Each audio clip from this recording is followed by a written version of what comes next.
So hi, I have here Buchi here, who's from Quidax. Hi Buchi, it's great to have you with us. Hi Tan, it's a pleasure to be here. Absolutely. Why don't Yes. you tell us a little bit about Quidax?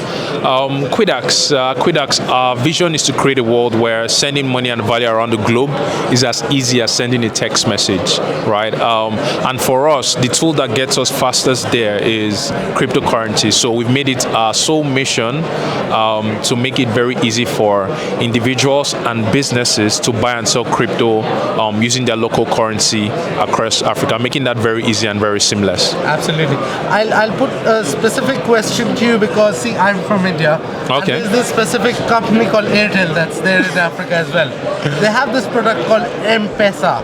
Since you say that you're trying to make it easy to transfer money, how do you compete with M-Pesa and why are you better, or well, I presume you're better is going to be your answer. So how are you better than M-Pesa? That's interesting. So we're not better than M-Pesa yet. We're different, right? Because if you played with cryptocurrency today, it's easy for you to talk to somebody in Ukraine. I mean, financially, right? It's easy for you to talk to someone in Ukraine, someone in Ghana, from maybe Nigeria or Kenya, someone in Ghana, someone in Ukraine, someone in the UK, right? But with M-Pesa, you cannot necessarily do that, right? So where we're going to eventually is a world where we can, through cryptocurrency, connect the person using M-Pesa to somebody in Ukraine, right?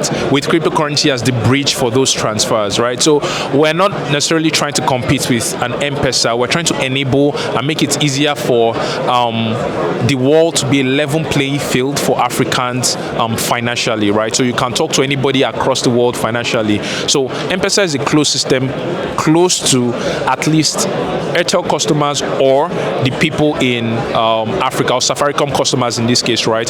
So it's a closed system, but what we're trying to do is how can we make the system significantly bigger?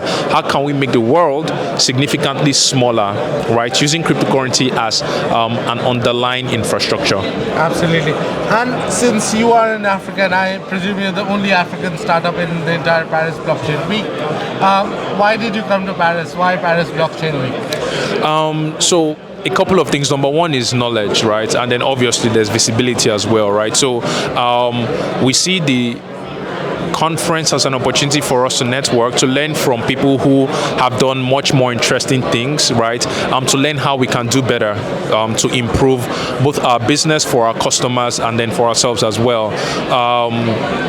And then there are people who are looking for our solutions, right? So I've met countless people who come and then they say, oh, you know, we're looking for African solutions, but we're looking for African exchanges to partner with, but we've not found any. Our customers want exposure to Africa. So being here is an opportunity for us to showcase and expose Africa to all of the beautiful people who are participants of this conference as well. Absolutely. Right, so, yeah. Do you have any Africa-specific cryptocurrencies that are on top of your mind that maybe you want to give a shout out to that people should know in the world? Oh, Africa-specific cryptocurrency. Yeah.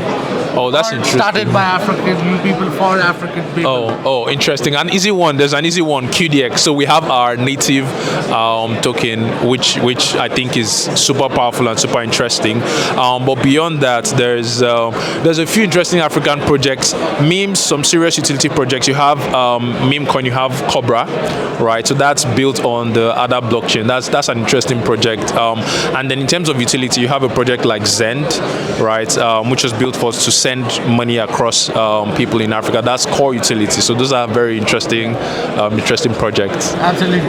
So as I am also from India, I understand that when you are from an emerging market, right, using technologies such as blockchain or Metaverse or NFT or Web3 can help accelerate growth in your country versus doing the same thing in the West, because the West already has a system. So what are a few use cases that you think blockchain or Metaverse or NFT can be used in Africa to help the society as a whole grow? Yeah. That's a thought-provoking question, isn't it?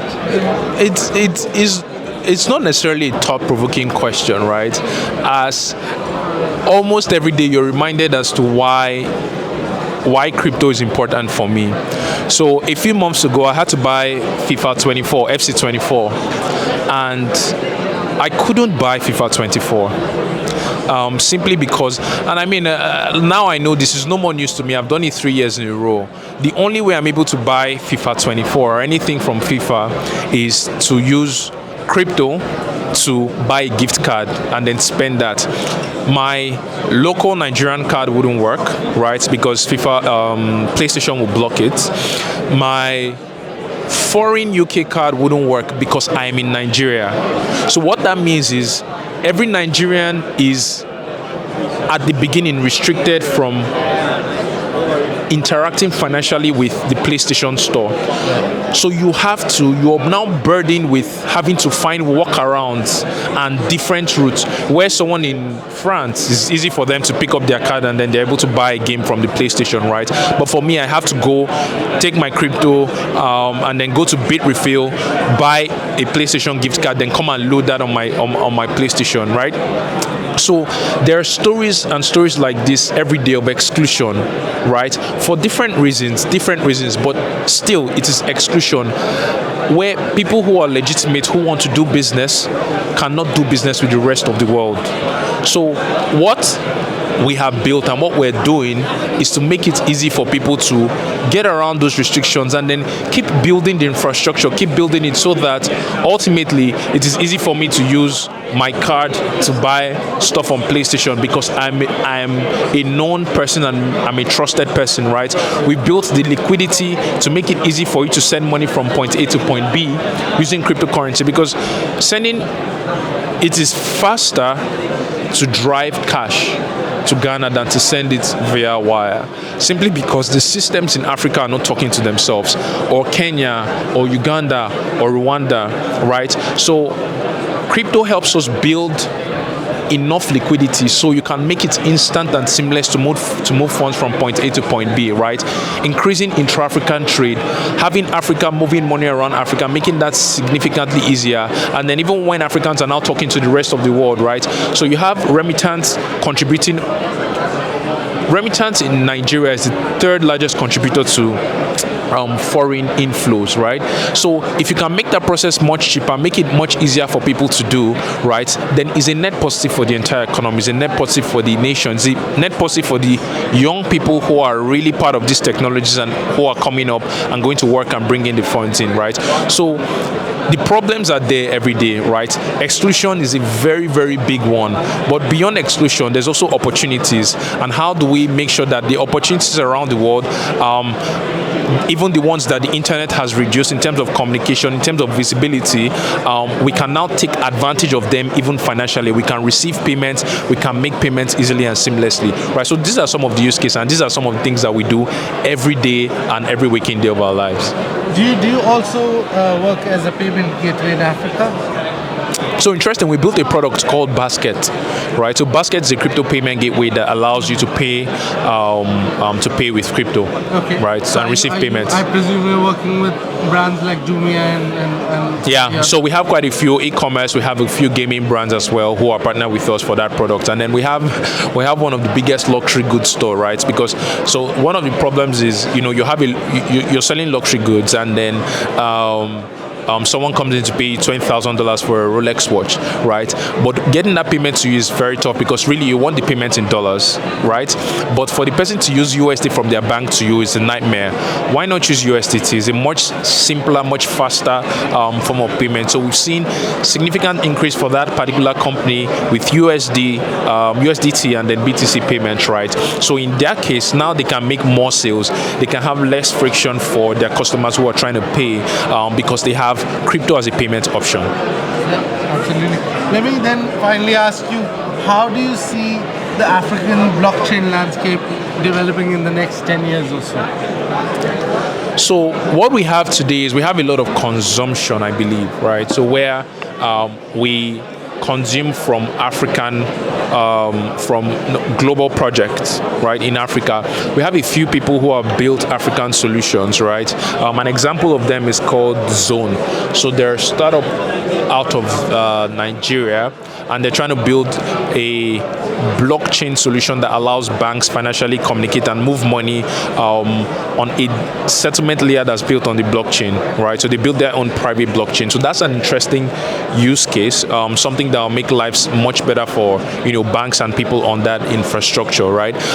So what I believe is, you have a lot of young people in Africa, right? The median age in Africa is 21 years old. Yeah. So in the future, you have a world where people are now building homegrown solutions for homegrown problems, right? Especially with using blockchain to solve problems. I told someone this a bit earlier, where we used to say, now we don't say it as much, right? Where blockchain solves everything, right? Not necessarily. There are things that do not need solving, especially with the blockchain, where a simple database can solve, right? Yeah. But in the future, we'll see a lot more solutions where blockchain can help actually solve real problems. And we now have people who are young enough, who are curious enough, who are adventurous enough to go and learn to do these things and believe that they can do things like this, right? And then what we're also trying to do, even at Quidax, is to build that platform that allows people to believe that, hey, I don't have to go and do one random job that I'm forced to do. I don't have to do law. I don't have to do medicine, right? But I can go into crypto. I can go into blockchain and then actually build solutions. So I believe over the next 10 years, you have a lot of people who are young. They're now getting into the workforce, right? And then these guys will become digital natives, right? They've known digital all their lives. They're young, they can take risks, right? They're now building solutions, right? Also internally, we're trying to build, so we have an academy that's training people both on crypto and then also uses of the blockchain, right? Trying to allow people get into blockchain as a course and also as a career. So you have a world where people are building a lot more on the blockchain and building their own blockchain to solve local and homegrown problems. Absolutely. And one message to every one of our audience about Quidax that you'd like to give. So Quidax is here to stay. Quidax is building for Africa, right? So if you're ever looking for a solution in Africa, if you're ever looking for someone to just show you the lay of the land, we try to be nice people sometimes at Quidax. So if you're ever looking for a solution in Africa, if you're ever looking for lay of the land, you want to do something in Africa, we're always happy to talk, happy to give advice. Please reach out to us on LinkedIn or any of our social media platforms, and we'll be happy to help. Absolutely. That was Buchi for you. Thank you. It was a pleasure. Thank you so much, Stan. I appreciate it.